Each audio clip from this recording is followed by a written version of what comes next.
Alright guys, I got the wire and harness all wrapped up around the motor. There was another plug on the back side of this selector shaft. I got my ground loose from the bell housing. There's a bracket or a little tie here that that holds the fuel line. You gotta take the fuel line loose. Your heater hoses, 2 heater hoses. One there, one here, one there. Sometimes they can fight you a little bit, not too bad. And you got a small tube that runs up to your puke tank. We're just about ready here. I'm starting to pull some of the bell housing bolts out up here while I'm here. I've got to get down there and take, it looks like I might. Now that I got everything out of the way, I think, yeah, I will be able to get that bell housing bolt without taking the, that one right there. Let's see if I can see my finger. Yeah, kind of. Right there, there's a bell housing bolt that's, there we go, kind of see it right there. But it's behind the motor mount. I will be able to get to that from the back side. After you get this battery box out and stuff, it gives you a lot more room, so I suggest pulling your battery box and fuse box right on out of here. Well, the fuse box I just tucked down in here, but the fuse box holder, which is part of the battery box, I took that off. I also removed the alternator because it was kind of in the way, just so I could see down in here better. The belts, they go around the motor mount, so whenever you change a belt on these, you have to remove the motor mount. So we'll be putting a new belt on this. Well, actually, it looks good. I'll inspect it more once I get it out and get it off. And we'll go from there. I removed the air box, gives you a lot more room.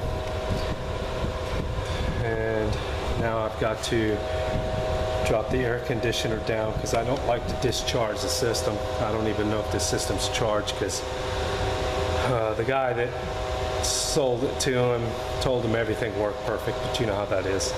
Without being able to test it yourself, you don't know. So, all right, we're all wrapped up with the harness all to the engine. I have to remove the 2 bolts on the exhaust back there, and the air conditioner and fuel line. I'm going to save that fuel line for last, because I don't like the smell of gas. Also, there's a vacuum line. It goes to your booster. It's got to come off. There's another, it's like a purge line that comes off here, and the little holder tab that takes this loose, you push in, it slides off, and the holder tab disintegrates. So hopefully we got something like that on this one. I don't see it. No. Actually, it looks like it's a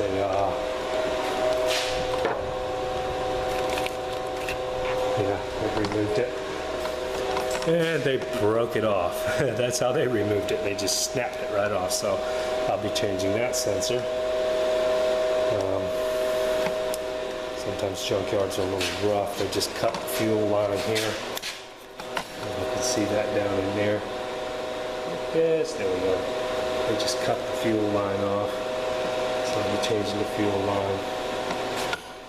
Sometimes they can be a little rough on these things, but you know, we'll not get paid by the hours. A lot of times they get paid by getting that motor out and they move on to the next one.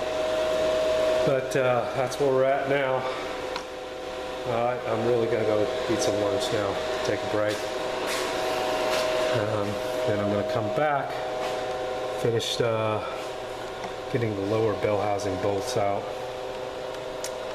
And we'll take the air conditioner off, exhaust, and we'll go from there. Alright guys, we're starting to warm up in here. We're up to, yeah, 92. Focus. Can't hold still enough to focus it. Okay, well, take my word for it, it's getting pretty hot in here. I'm not sure what time it is. It's got got to be probably around 11 or 12 o'clock. All right.